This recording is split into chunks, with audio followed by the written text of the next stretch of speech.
नमस्कार मित्रांनो, तर स्वागत आहे परत तुमचं किरोशा नर्सिंग अकॅडमीमध्ये। तर आज आपण स्टाफ नर्स ह्या पदाकरता जी नवी मुंबई महानगरपालिकेमध्ये भरती होणार आहे, तर त्याच्यासाठी कुठले कुठले इम्पॉर्टंट टॉपिक्स आहेत आणि काय काय सिलेबस आहे हे सगळं बघणार आहोत। तर व्हिडिओला संपूर्ण बघा आणि चॅनलवर नवीन असाल तर कृपया चॅनलला सबस्क्राइब करा। आजच्या टॉपिकमध्ये आजच्या व्हिडिओमध्ये संपूर्ण इम्पॉर्टंट टॉपिक ज्यामधून तुम्हाला परीक्षेमध्ये प्रश्न बघायला मिळतील असेच आपण टॉपिक आज कव्हर करणार आहोत। तर नर्स आणि मिडवाईफ ह्याच्यासाठी जी परीक्षा होणार आहे ही 2 दिवस आहे, एक 17 तारीख आणि 19 तारीख, 17 जुलै आणि 19 जुलै ह्या 2 तारखेमध्ये आपली परीक्षा होणार आहे। तर त्यासाठी काय काय सिलेबस आहे, तर सगळ्यात पहिलं आहे अप्लाइड मायक्रोबायोलॉजी आणि पॅथॉलॉजी। आता ह्याच्यामध्ये कुठले कुठले पॉइंट इम्पॉर्टंट आहेत हे सगळ्यांनी माहिती करून घ्या, नोट्स करून घ्या। परीक्षेला जाण्याच्या अगोदर ह्या पॉइंटला तुम्ही रिवाइज करूनच घ्या, म्हणजे ह्याच्यातून तुम्हाला काही ना काही प्रश्न बघायला मिळणार आहेत। तर पहिला आपण मायक्रोबायोलॉजी मध्ये बघूया। तर मायक्रोबायोलॉजी मध्ये सगळ्यात महत्त्वाचे टॉपिक्स असतात मायक्रोबायोलॉजी साठी, ते म्हणजे की तुमचं हँड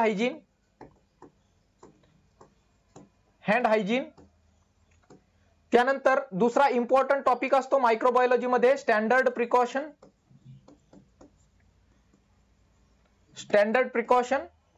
त्यानंतर युनिव्हर्सल प्रिकॉशन,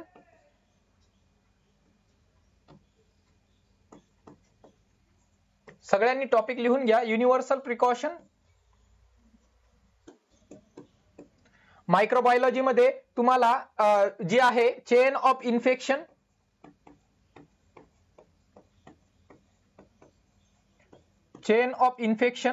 ठीक आहे। तर हे मायक्रोबायोलॉजी साठी महत्त्वाचे टॉपिक आहेत, ठीक आहे। तर ह्या सगळ्या टॉपिकवर एकदा रिवाइज तुम्हाला करूनच जायचं आहे की हँड हायजीनच्या मुवमेंट किती आहेत, स्टेप्स किती आहेत, ड्युरेशन किती आहे। तर ह्या सगळ्या गोष्टी, स्टँडर्ड प्रिकॉशन कुठले कुठले आहेत, युनिव्हर्सल प्रिकॉशन काय आहे आणि चेन ऑफ इन्फेक्शन, हे सगळे टॉपिक तुम्हाला परीक्षेच्या अगोदर कव्हर करायचे आहेत। पॅथॉलॉजी मध्ये वेगवेगळ्या प्रकारचे मायक्रो ऑर्गॅनिझम आणि पॅथॉलॉजिकल ऑर्गॅनिझम तुम्हाला डिस्कस करायचे आहेत। त्यानंतर दुसरा पॉइंट आहे आपल्यासाठी तो म्हणजे पोल्युशनवर बघा, तुमची आपली परीक्षा म्युनिसिपल कॉर्पोरेशनची आहे, त्यामुळे त्या अनुषंगाने आणि त्या विचाराने हा पेपर सेट होणार आहे। तर त्यासाठी आपल्याला पोल्युशन पण महत्त्वाचं आहे। तर पोल्युशन मध्ये जास्त काही तुम्ही विचार करू नका, पण त्याच्यामध्ये तुम्हाला कॉज इफेक्ट, ठीक आहे, आणि पोल्युशनचा जो पोल्युशन इंडेक्स आहे, हा लेटेस्टचा पोल्युशन इंडेक्स, हे सगळं तुम्ही माहिती करून ठेवा। त्यानंतर आहे न्यूट्रिशन आणि न्यूट्रिशनल असेसमेंट, याच्यामध्ये थोडासा इम्पॉर्टंट 2-3 पॉइंट आहेत, जो की आहे प्रोटीन, एनर्जी, माल न्यूट्रिशन, त्यानंतर मिड डे मील प्रोग्राम, त्यानंतर जो ॲनेमिया मुक्त भारत आहे, ॲनेमिया मुक्त भारत ह्याच्यावर तुम्हाला एक प्रश्न बघायला मिळू शकतो, ठीक आहे, ॲनेमिया मुक्त भारत। तर हे पॉइंट तुम्हाला न्यूट्रिशन आणि न्यूट्रिशनल असेसमेंट मध्ये इम्पॉर्टंट आहेत। त्यानंतर नेक्स्ट टॉपिक आहे आपला न्यूट्रिशनल एज्युकेशन आणि फूड सेफ्टी। तर फूड सेफ्टीसाठी जो FDA अप्रूव्ड व्हॅल्यू आहेत, ओके, फूड आणि ड्रग ऍडमिनिस्ट्रेशनच्या ज्या FDA अप्रूव्ड व्हॅल्यू आहेत की प्रेग्नंट वुमनला किती किलो कॅलरी रिक्वायरमेंट आहे, त्यानंतर लॅक्टेटिंग मदरला किती किलो कॅलरी रिक्वायरमेंट आहे, ह्या सगळ्या गोष्टी तुम्हाला माहिती करायचा आहे। तो जो FDA चा चार्ट आहे, तो चार्ट एकदा सगळ्यांनी बघून घ्यायचा आहे, ठीक आहे। त्यानंतर कुठल्या फूड मध्ये किती न्यूट्रिशन व्हॅल्यू आहेत, जसं कॉमन फूड तुमचं एग घ्या, त्यानंतर मिल्क घ्या, काऊ मिल्क घ्या, बफेलो मिल्क घ्या, मदर मिल्क घ्या, ह्यांना सगळ्यांचा चार्ट तुम्हाला बघायचा आहे परीक्षेला जाण्याच्या अगोदर। त्यानंतर नेक्स्ट पॉइंट आहे तुमचा इन्फॉर्मेशन, एज्युकेशन आणि कम्युनिकेशन।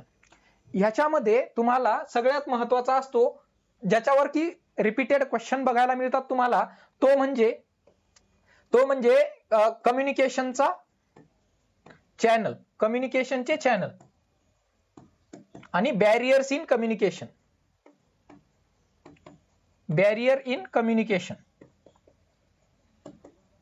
ठीक आहे। तर हे 2 पॉइंट तुम्हाला कम्युनिकेशन साठी महत्त्वाचे आहेत।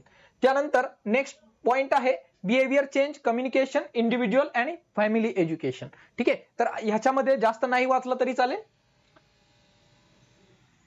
नेक्स्ट आहे counselling, organisation of health care services. ह्याच्यामध्ये तुम्हाला अत्यंत महत्त्वाचा आहे तो म्हणजे की PHC लेवलवर किती वर्कर आहेत, आशा किती लेवलवर वर्कर आहेत, त्यानंतर एक आशा किती स्टाफ किती पॉप्युलेशन साठी आहे, नर्स किती पॉप्युलेशन साठी आहे, त्यानंतर PHC मध्ये किती बेड असतात, त्यानंतर CHC मध्ये किती बेड असतात, ठीक आहे, तर हे सगळे पॉइंट तुम्हाला याच्यासाठी महत्वाचे आहेत, हे सगळे तुम्ही लिहून घ्यायचे.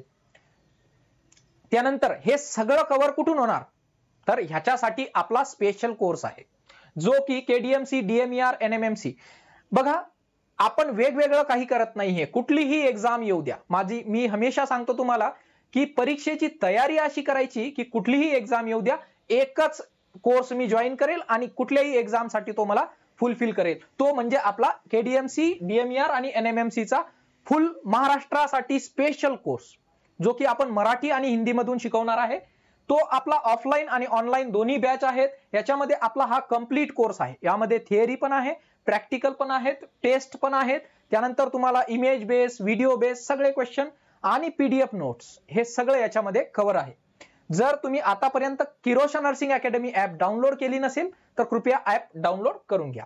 चला पुढे बघूया. तर अजून जे काही महत्त्वाचे टॉपिक्स आहेत तो म्हणजे की एपिडेमिओलॉजी. ह्याला स्टार मार्क करून घ्या. याच्यामधून तुम्हाला एक प्रश्न एपिडेमिओलॉजी मधून जरूर मिळणार. एपिडेमिओलॉजी मधून एक प्रश्न जरूर येणार. तो म्हणजे एपिडेमिओलॉजीची डेफिनेशन, त्यानंतर एपिडेमिओलॉजिकल ट्रायड, ह्या सगळ्या गोष्टी तुम्हाला एपिडेमिओलॉजीचा जो टॉपिक आहे यावरती आपण सेपरेट व्हिडिओ बनवलेला आहे, तर तो तुम्ही बघून घ्या. त्यानंतर व्हायटल स्टॅटिस्टिक्स. हे व्हायटल स्टॅटिस्टिक्स मध्ये सध्याचा त्यामध्ये सगळ्यात इम्पॉर्टंट आहे निओनेटल मॉर्टॅलिटी रेट, त्यानंतर मॅटर्नल मॉर्टॅलिटी रेट, सध्याचं जे पॉप्युलेशन, जे एज्युकेशन रेट, त्यानंतर तुम्हाला अंडर 5 चिल्ड्रनच्या डेथ किती होत आहेत हे सगळं माहिती करून घ्यायचंय. ठीक आहे, तर जे पण काही लेटेस्ट स्टॅटिस्टिक्स असतील जर मला मिळालं तर मी तुम्हाला शेअर करील ते लेटेस्ट स्टॅटिस्टिक्स. यासाठी तुम्हाला फक्त शेअर जी इन्फॉर्मेशन आहे ती आपल्या व्हॉट्सअप नंबरवर शेअर होईल, तर सगळ्यांनी व्हॉट्सअप ग्रुप पण जॉईन करून घ्यायचा आहे. म्हणजे तुम्हाला जी काही इम्पॉर्टंट पॉइंट्स आहेत, टॉपिक्स आहे किंवा इम्पॉर्टंट स्टडी मटेरियल आहे ते तुम्हाला या ठिकाणी मिळून जाईल. त्यानंतर कम्युनिकेबल आणि नॉन कम्युनिकेबल डिसीज, ह्याच्यामध्ये काही महत्वाचे डिसीज ते पाठच करून जायचंय. तो म्हणजे की ट्युबरक्युलोसिस, त्यानंतर डेंग्यू, त्यानंतर तुमचा स्मॉल पॉक्स ज्याच्यावर फ्रिक्वेंट क्वेश्चन विचारले जातात, स्मॉल पॉक्स, त्यानंतर रेबीज हे काही जे महत्वाचे. त्यानंतर तुमचा जो एनिमिया आहे, एनिमिया कम्युनिकेबल नाही आहे परंतु एनिमिया मुक्त भारत जी सध्याची लेटेस्ट योजना चालू आहे, तर ह्या योजनेबद्दल तुम्हाला प्रश्न विचारला जाऊ शकतो. त्यानंतर फर्स्ट एड आणि इमर्जन्सी कंडिशन. फर्स्ट एड आणि इमर्जन्सी कंडिशन मध्ये तुम्हाला सगळ्यात महत्वाचं म्हणजे सीपीआर माहिती पाहिजे. सीपीआरच्या मोमेंट, स्टेप्स, ठीक आहे. त्यानंतर कंप्रेशनचा रेट किती आहे, निओनेटल मध्ये किती आहे, ब्रीथिंगचा रेट किती आहे, डेप्थ किती आहे, ह्या सगळ्यावर डिटेल व्हिडिओ आपण ऑलरेडी बनवलेले आहेत. सगळे व्हिडिओ तुम्हाला बॅच मध्ये अवेलेबल आहेत. तरी तुम्हाला सगळ्यांना विनंती आहे की बॅच जॉईन करून तुम्ही व्हिडिओ बघू शकता.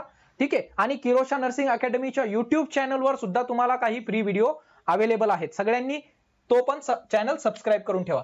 त्यानंतर रिप्रोडक्टिव्ह आणि चाइल्ड हेल्थ प्रोग्राम, ह्याच्यावरती आरसीएच प्रोग्राम जो आहे ह्याच्यावरती आपण एक सेपरेट व्हिडिओ बनवणार आहे. तर आरसीएच प्रोग्राम पण तुम्हाला बघून घ्यायचा आहे, त्याच्या नोट्स पण तुम्हाला प्रोव्हाइड केल्या जातील.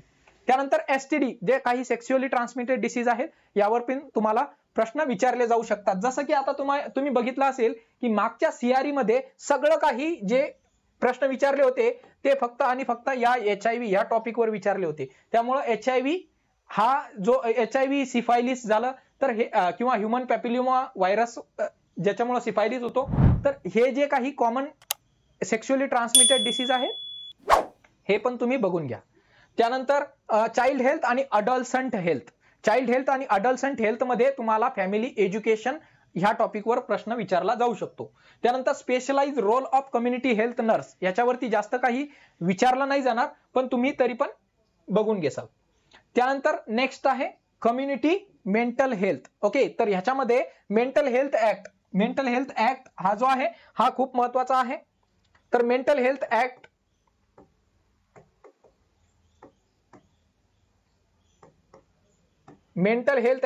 ओके, हा कधी सुरू झाला, याच्यामध्ये आता लेटेस्ट काय काय अपडेट आहेत या सगळ्याचा पण एक वेगळा व्हिडिओ आपण बनवलेला आहे, तो पण व्हिडिओ तुम्ही बघून घ्यायचा आहे. त्यानंतर काउन्सिलिंग, टाइप्स ऑफ काउन्सिलिंग, त्यानंतर एका group counselling, types of mental health therapies, तर हे सगळे तुम्ही बघून घ्या. थेरपीज वर एक प्रश्न जरूर विचारला जाऊ शकतो. त्यानंतर डिझास्टर मॅनेजमेंट मध्ये मास कॅज्युअल्टी ओके, किंवा यालाच आपण ट्रायेज म्हणतो. ओके, हे ट्रायेज जे आहे यावरती तुम्हाला प्रश्न विचारला जाऊ शकतो. ठीक आहे. त्यानंतर स्टँडर्ड ऑफ प्रॅक्टिसेस जसं नर्सिंगचे इथिक्स आहेत. ठीक आहे, काही अदर स्टँडर्ड्स आहेत. त्यानंतर use of problem solving approach याच्यावरती पण it's a soft skill. Okay, तर हे सॉफ्ट स्किलचा एक व्हिडिओ आपण वेगळा बनवणार आहे. त्यानंतर management including health centres. Okay, तर वेगवेगळे हेल्थ सेंटर्सवर तुम्हाला प्रश्न विचारला जाऊ शकतो. त्यानंतर लिडरशिप आणि सुपरविजन. ओके, यामधून तुम्हाला एखादा प्रश्न मिळेल. बायोमेडिकल वेस्ट मॅनेजमेंट, याला स्टार मार्क करून घ्या. बायोमेडिकल वेस्ट मॅनेजमेंटवर 100% एक प्रश्न, कमीत कमी एक प्रश्न तुम्हाला येणार आहे. ठीक आहे. बायोमेडिकल वेस्ट मॅनेजमेंटचा रूल, बायोमेडिकल वेस्टचं सेग्रिगेशन, याच्यावरती कंप्लीट व्हिडिओ आपला ऑलरेडी अवेलेबल आहे. तर बायोमेडिकल वेस्ट मॅनेजमेंट कंप्लीट तुम्हाला वाचून घ्यायचं आहे. त्याच्या पीडीएफ नोट्स तुम्हाला आपल्या ऍप मध्ये अवेलेबल आहेत. चला नेक्स्ट आहे. ठीक आहे, तर ह्याच्यापैकी अजून जो आहे तो सगळ्यात महत्वाचा पॉइंट स्टाफ नर्स परीक्षेकरता, तो म्हणजे महाराष्ट्र म्युनिसिपल कॉर्पोरेशन ऍक्ट. याच्यामधून तुम्हाला कमीत कमी 2 ते 3 प्रश्न महाराष्ट्र म्युनिसिपल कॉर्पोरेशन ऍक्ट वर तुम्हाला 2 ते 3 प्रश्न बघायला मिळणार आहेत. ठीक आहे, तर हे सगळे जेवढे पॉइंट आहेत हे परीक्षेच्या अगोदर तुम्हाला वाचूनच जायचंय. म्हणजे ह्याच्यापैकी कमीत कमी तुम्हाला 100 पैकी 25 ते 30 प्रश्न जरूर बघायला मिळणार आहेत. आणि ह्या टॉपिकवर सेपरेट व्हिडिओ आपल्या चॅनलवर अवेलेबल आहेत. तर सगळ्यांना जर व्हिडिओ आवडला असेल तर कृपया चॅनलला लाईक करायचंय, आपल्या चॅनलला सबस्क्राईब करा आणि अशाच नवनवीन व्हिडिओच्या आणि एक्झामच्या अपडेट मिळवण्यासाठी तुम्ही किरोशा नर्सिंग अकॅडमीला जॉईन करा. धन्यवाद.